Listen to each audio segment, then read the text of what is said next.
बे खौरांखौ जोङो मोजाङै लानानै थांनो थाखाय नैबे जों मावबाय नैबे समावनो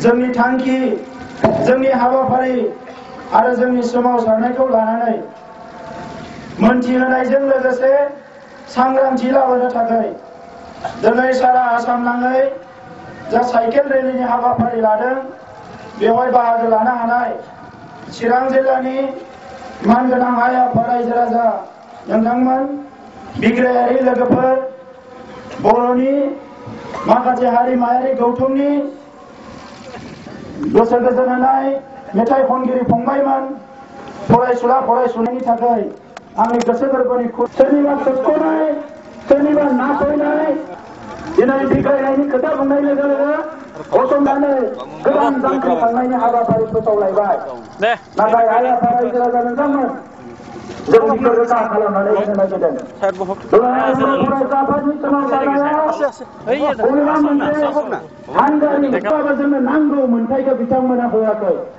बेनि थाखायनो बिग्रायखांनाय जुजिगोन जोङो जुक्तिजों जुजिगोन जोङो मान होनांगोन जोङो बिसोरखौ समान समान जोङो मान होनानै जोङो बिसोरखौ मालाबाबो जाहाथे बिमा बाथुलनि बाध्य হৈছো তো ইয়াত অহাকালি কোনোবা ৰাজনীতি ষড়যন্ত্ৰকাৰীয়ে অহাকালি কোনোবা চৰকাৰৰ মানুহে অহাকালি কোনোবা সুবিধাবাদী চক্ৰই আপোনালোকে বন্ধ দিছে ইয়াত নিখিল বড়ো ছাত্ৰ সন্থাই আপোনালোকৰ বিৰুদ্ধে প্ৰগ্ৰাম লৈছে কিন্তু এইটো মই স্পষ্ট কৰি দিব ওলাইছো একচুৰ সভাপতি হিচাপে ইয়াত বসবাস কৰা আদিবাসী ইয়াত বসবাস কৰা গোৰ্খা ইয়াত যি জনগোষ্ঠী হওক সকলো আমি ভাই ভাই হৈ জীয়াই থাকিম আজি ইয়াতে যি শাসন যন্ত্ৰ আছে ইয়াৰ ঠগ প্ৰবঞ্চনা বঞ্চনাৰ আমি সকলো শিকাৰ হৈছো আমি সকলো এক্সপ্লইটেড আমি সকলো ডিসক্ৰিমিনেটেড আমি সকলো ডিপ্ৰাইভ আজি অসম চৰকাৰে এই বছৰ ভাৰত চৰকাৰৰ প্লেনিং কমিশনৰ পৰা 9,000 কোটি টকা পাইছে। 9,000 কোটি 9,000 কোটি বিটিসি অঞ্চলত 12% নাগৰিক আছে। গঠন কৰিলে 2002 চনত আমাক ক'লে ভাৰতত আৰু পৃথক ৰাজ্য গঠন কৰাৰ কোনো পলিচি নাই, আমাক চুৰ কৰিলে। আৰু এতিয়া কি কৰিব গৈ আছে? সিদিনা চিদাম্বৰমে মনে মনে আহি গোৰ্খাসকলক 6 শিডিউল দি মনে মনে গুচি গ'ল। ইয়াৰ মূল উদ্দেশ্য ভাৰত চৰকাৰে পুনৰ আমাৰ পৰা চুৰ কৰিব ওলাইছে। গোৰ্খাসকলক ঠাণ্ডা কৰি এইবাৰ তেলেংগানা সৃষ্টি কৰিব ওলাইছে। কিয়নো তেলেংগানাৰ বাহিৰে ভাৰতত আজি ৰাজনৈতিক হুলস্থুলীয়া পৰিৱেশ আনিব পৰাকে সংগ্ৰাম কৰা কোনো এটা দল সংগঠন ভাৰত চৰকাৰৰ লক্ষ্য হোৱা নাই। আৰু বড়োসকলক তেখেতসকলে সদায় আণ্ডাৰ এষ্টিমেট কৰি আহিছে। কিয়নো আমি জনজাতি, আমি ট্ৰাইবেল, আমি বেল।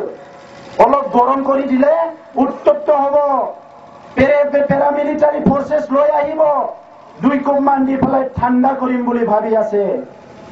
কিন্তু बड़े भैया जी छोटे भैया को भी धीरे धीरे बहुत जानकारी हो गया है।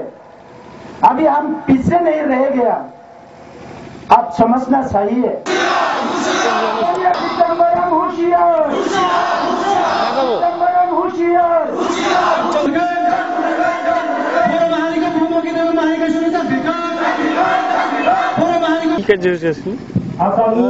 আমি আজি নিখিল বড়ো ছাত্ৰ সন্থাই বড়োলেণ্ড যি দাবী এইটো লৈ পেলাই অল অসমতে এটা চাইকেল ৰেলী আমি আয়োজন কৰিছোঁ।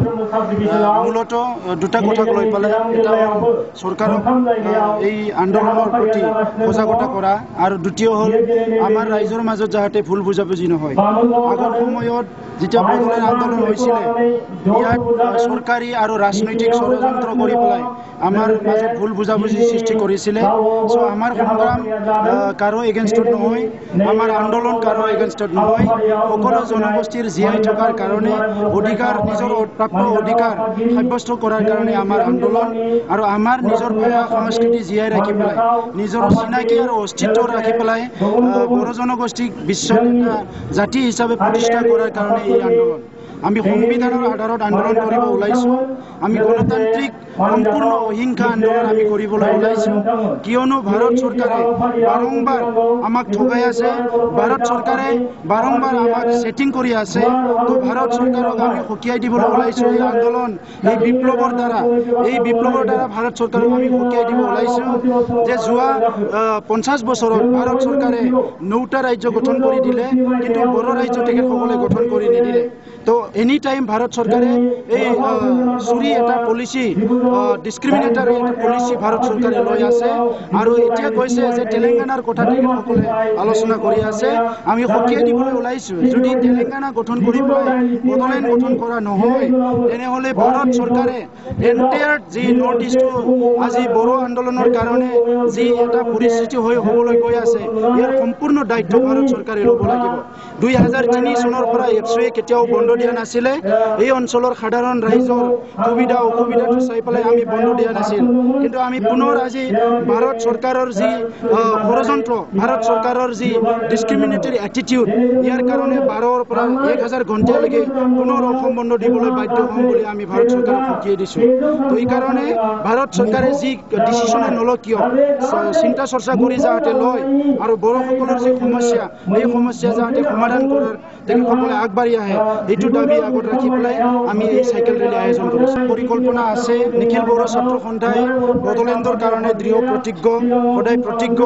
ইয়াৰ কাৰণে আমি ডিটাৰমাইন, যেতিয়ালৈকে বড়োলেণ্ড নহয় আমি গণতান্ত্ৰিক অহিংসা পদ্ধতিৰে আন্দোলন কৰি যাম। কিন্তু আন্দোলন ইয়াতকৈ জংগী আন্দোলন হ'ব, ইয়াতকৈ যিকোনো পৰিস্থিতি যি হ'ব পাৰে, ইয়াৰ কাৰণে চৰকাৰে দুখী হ'ব, আমি এইটো ক'বলৈ গৈ আছে।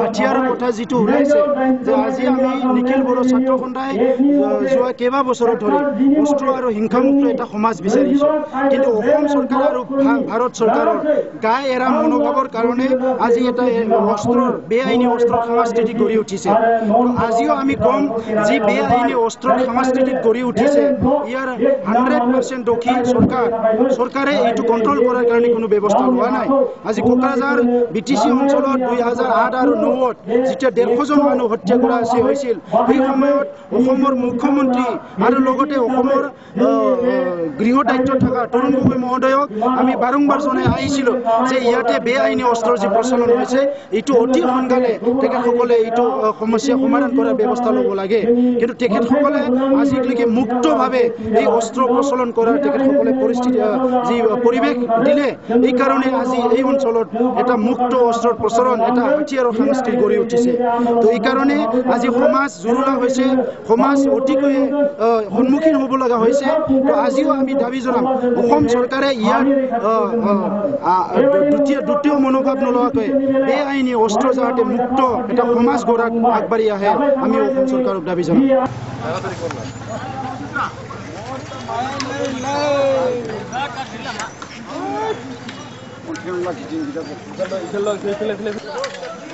Ang sina orjun deh, deh bol deh. Hey, aku ja. Hey, gara aku di sana. Cedek.